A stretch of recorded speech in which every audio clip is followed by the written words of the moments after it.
This is Grahamstown, a small city in the southeast of South Africa, founded in 1812 as a military garrison. It was established as an outpost along the frontier, primarily to create boundaries between the European settlers and the Xhosa people. Many battles were fought in the surrounding area, and it is known as frontier country.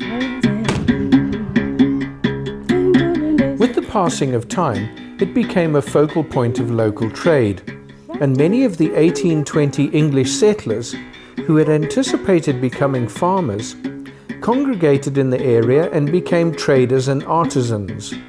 At one time, it was the second largest city in the Cape Colony. But being situated in a predominantly agricultural area and isolated from normal trade routes, it offered little to attract industrial investment.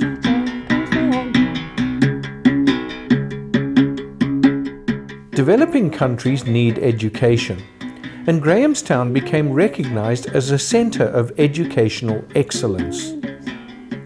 A number of top-achieving South African private schools are situated in Grahamstown, attracting students from across the African continent. Rhodes University is also situated here, with a student population of around 7,000.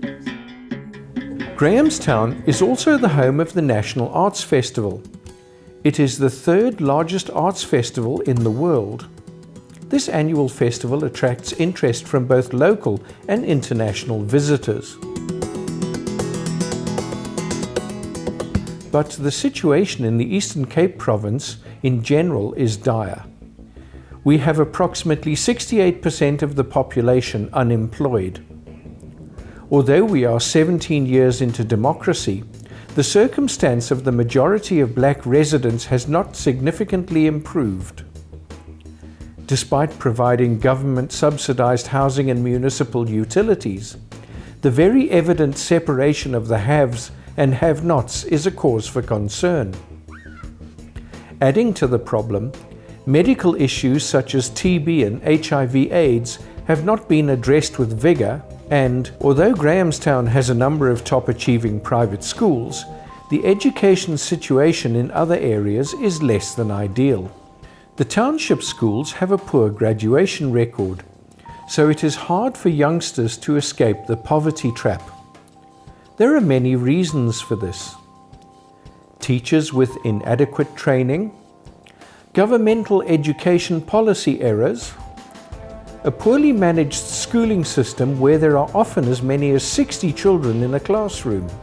Additionally, the underlying poverty in the area is a cause of poor nutrition in school children, many arriving at school without having eaten, and this often contributes to lethargy and poor concentration. A limited number of state schools in Grahamstown offer a high quality and well-rounded education. Very few pupils from less affluent areas attend these schools. In many cases, the cost of transport is prohibitive. Tragically, these are the schools which offer the best hope of producing the educated children that South Africa needs to build a solid middle class amongst the black population. Small communities like Grahamstown are often more aware of these issues, and Grahamstonians have a proud record of charitable intervention. In South Africa, this is broadly termed Ubuntu, which is a principle of helping your fellow citizen as a way of expressing your humanity. Translated, it means people are people through other people. There is no doubt that two of the most active and entirely voluntary groups in Grahamstown are the two Rotary clubs of District 9320. They work on an ongoing basis to help alleviate poverty, improve education, assist with old age, frail care, hospice and health facilities. None of these things would be possible without the help of fellow Rotarians, and we have both a geographical and emotional link with District 5000 in Hawaii. About 8 or 9 years ago, I was asked to present a toast to another club in the world from a point where our club is in District 9320, our club is in Grahamstown here, and I thought I would take a point through the center of the earth and see what Rotary Club occurred way far away. And it turned out to be a point 500 kilometers north of Hawaii. And so I selected the club of North Hawaii, and we've had a wonderful relationship with that club since that first contact that we made those many years ago. The Grahamstown Area District Relief Association, known as GADRA, is a large charity-based organization that employs full-time staff.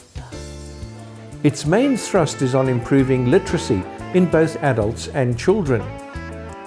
It also provides educational bursaries and concentrates on improving educational standards in the township schools.